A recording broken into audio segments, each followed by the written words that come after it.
Sebagai seorang muslim, kita tentu percaya bahwa di dalam kubur kita akan mempertanggungjawabkan semua yang dilakukan di dunia ini dengan menjawab pertanyaan-pertanyaan malaikat Munkar dan Nakir. Namun ternyata ada beberapa orang yang tidak akan mendapatkan pertanyaan dari malaikat penjaga kubur. Syekh Ibrahim Al-Wakani dalam kitab Hidyatul Murid menjelaskan 7 golongan orang yang tidak akan ditanya oleh malaikat di dalam kubur. Berikut 7 golongan yang tidak ditanyai dalam kubur ulah malaikat. 1. Orang yang beruslah atau menyendiri di sebuah gua dalam rangka mendekatkan diri kepada Allah Subhanahu wa Ta'ala. Orang tersebut melakukannya dalam jangka waktu tertentu. Orang yang melakukan hal ini biasanya adalah orang yang tidak menyukai kegaduhan dunia yang bersifat sementara.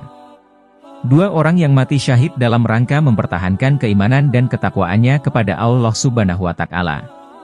3. Orang yang yakin akan kebesaran Allah baik secara fisik maupun secara batin. 4. Orang yang rajin membaca surah Al-Mulk setiap malam. 5. Orang yang meninggal karena busung lapar. 6. Orang yang meninggal pada malam Jumat atau hari Jumat. 7. Orang yang berpulang ke rahmatullah karena bencana alam.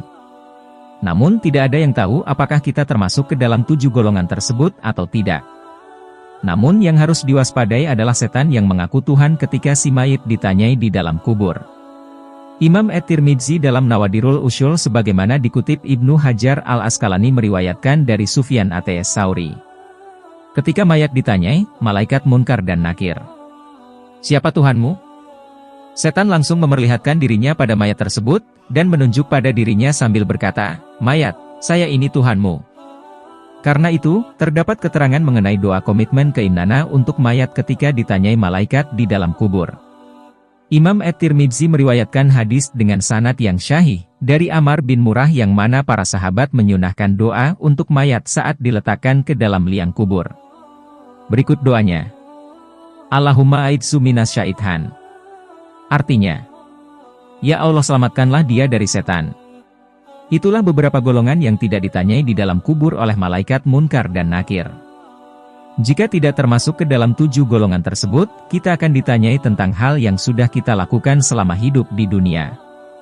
Kita berharap mampu menjawab semua pertanyaan-pertanyaan dari keduanya. Karena kedatangan kedua malaikat tersebut adalah sebuah kepastian. Rasulullah Shallallahu Alaihi Wasallam bersabda, "Jika mayat telah dikuburkan, ia akan didatangi oleh 2 malaikat berwarna hitam dan biru tua. Yang pertama disebut Munkar dan yang kedua disebut Nakir." Hadis riwayat At-Tirmidzi.